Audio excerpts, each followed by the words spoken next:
I am very happy and privileged to lead this delegation here. Before I go on to make my statement, allow me to recognize my own female boss, my wife, Philomena, Yumkella, who is also here with me.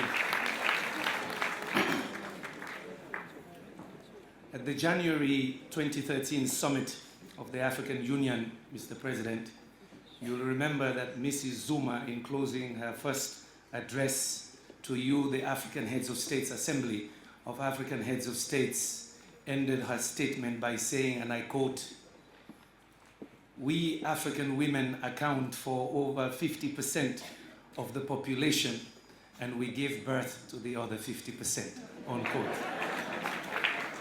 Africa indeed is making a march, is looking at gender issues, but particularly, as I have heard from the experts in my own delegation, Sierra Leone in particular has made a lot of strides, but yes, indeed, there's a long way to go. I want to take this opportunity to thank all of those who have come in the mission. We introduced a few, and with your permission, Mr. President, I'll ask my colleagues, all of those who came with us, to stand wherever you happen to be in the room. It's a big group, so yes, please stand up. There are almost 20 of us who came. Thank you very much. Thank you very much. And Sherry as well. Thank you very much. Please have a seat. Sometimes in Sierra Leone we take things for granted. We think things just happen. Sometimes we don't want to make the sacrifice of progress. Things don't just happen. You plan, you work, you become dedicated, you pursue it. For these individuals to be here, for their bosses to allow them to come, it took some work, over a year. But it also took support. When I mentioned this to His Excellency the President in December and the First Lady, they said, "We are all ready to back you. Do it." But let me tell you why it's also significant. Because I know many people have said, "What did you discuss with Mr. President and the First Lady in Addis Ababa with your pinkish tie?" Well, we always discuss what we discuss, development. Why were you so comfortable and laughing? Because we have a common agenda to improve the lives of human beings and to improve the lives of Sierra Leoneans. But more importantly, as Mr. President will do with me anywhere, if I say to him or he says to me, "Can you do so and so?" I say yes, he checks. So that day in Addis Ababa, he and Madame wanted to know, will your delegation arrive? Will they arrive on time? Mr. President, we're here. Why is this significant for you, and why is it significant for the UN? I serve as a chief executive in the United Nations together with Michel Sidibe on an exclusive group we call the Chief Executives Board, chaired by the Secretary General. It is very easy when you're dealing with global issues at 40,000 feet, strategic issues, that you spend a lot of time on paradigms, on analysis and theory. They all know that for 7 years that I have served there, when I get bored with theory and abstraction, I say, "Let me tell you about my village. Let me tell you about my country. If all of what we are saying it is true, let's test it." So yes, we are here because I said to my colleague leaders, Sierra Leone is a microcosm of Africa. A microcosm of Africa because why? We saw conflict for 11 years. We sued for peace. We've had peace over a decade. We've had 2 good elections. Everything seems to be working well, but the fundamentals are still there. We still have tough problems. Yet, it is not about problems. It is about opportunity and possibilities. We were sitting on the set of Rendezvous with Zainab Badawi. After we finished, I said, "Mrs. Blair, can you do me a favor?" She said, "What?" "Join me in Freetown." She said, "Well, I'll take you up on it." 1 year later, Mrs. Blair, thank you very much. But it is a sacrifice because she has to jump on the plane again today to go take care of a major case she's trying. So Salome people, team not to for free. It takes effort. These people came here for a good reason. So, Mr. President, my delegation will not preach to Sierra Leoneans. We're here to learn as well.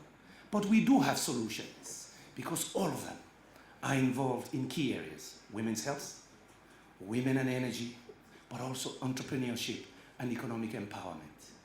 You might ask, what is the son of a chief? What is his interest in gender issues? I said yesterday at lunch with the women leaders, what I do is what I believe. It's what I believe. That's what my father taught me. If you have a pedigree of chieftaincy, true chieftaincy, from the mother side and the father side.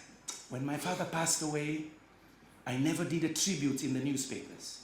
In fact, I had not done an article in a newspaper for 15 years. When my aunt passed away, Mrs. Sarah Yila, used to be Mrs. Sarah Fraser, I did the first public article in newspapers. I called it My Mother, My Moral Compass. I mourned for my aunt in the newspapers, not for me, Papa.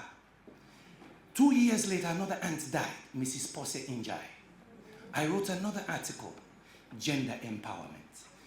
Both women had an impact on my life. I didn't talk about my father. I talked about the women in my life in both articles. Because I believe that gender empowerment is important.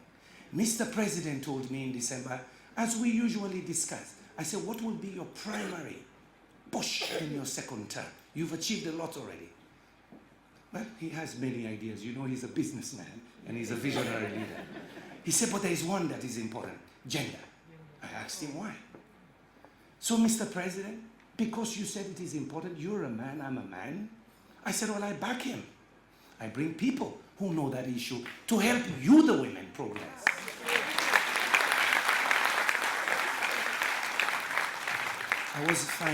I was in my village Christmas time. Many of you asked, what was he doing there? I go to my village. I live in Vienna. Vienna is ranked the best city to live in for 4 years in a row by the Marsa Tourism Agency. The best city to live in the world. So I have everything. But my reality is not Austria or Vienna. My reality is Kitchum. My reality is Sierra Leone. So what was I doing in Kitchum in December? Thanks to the backing of Mr. President, Olini Robin Coker, Mr. Kaloko, NPA sent some people to help us put up the poles to get the electricity gasifier working. Second, there was an American professor visiting, a professor specialist in gender affairs. She had spent a month in my village because the son is a Peace Corps volunteer in my village. They have recorded the impact of the 400 solar lanterns we distributed in the village. The impact for the first time in my village in a decade. They had the best Becker results because of extra 2 hours of lighting. They were with me in my village, finally. At 3:30 one afternoon in my village, I have shown the video in Washington 2 weeks ago about my reality. I was sitting in a place where I'm trying to put up a mud house. And a boat came by. Those of you who know my village, Mr. Minister of Agriculture and others from Kitchum, you know I'm on a village on the estuary of a river. I pray let climate change don't get worse. My village might disappear. I was sitting there at 3:30 in the afternoon. If you want, I give it to SLBS to play for you. A boat came by. A woman picked up firewood, put it on her head. And of course, I had my iPhone. I took it out. You might say, Yumkella, you should have been helping her. But I needed to record it. She was carrying firewood, 3 o'clock in the afternoon. But what was different, and I had never seen it before, she was pregnant. She took the first load, came back for the second load. She had a 2-year-old kid, and you'll hear me ask her, where's your husband? Of course, the paddy bin de waka come back. You not been get wood in head. I recorded it. So for me, when you talk about energy, it is real. The latest statistics from WHO in December shows 3.5 million deaths a year from indoor air pollution because of the use of firewood biomass. It is worse than malaria. This is why Hillary Clinton backed us 2 years ago with the Global Cook Stove Initiative Our women are dying. But let me tell you why the village thing bothered me. It was 3:30 in the afternoon. I am sure the woman went back to cook. I am sure if she is unlucky, it been get for go back now, well, for go fetch water. And she will cook and poison herself. But guess what? We need to reach the power and something also. Thank you very much.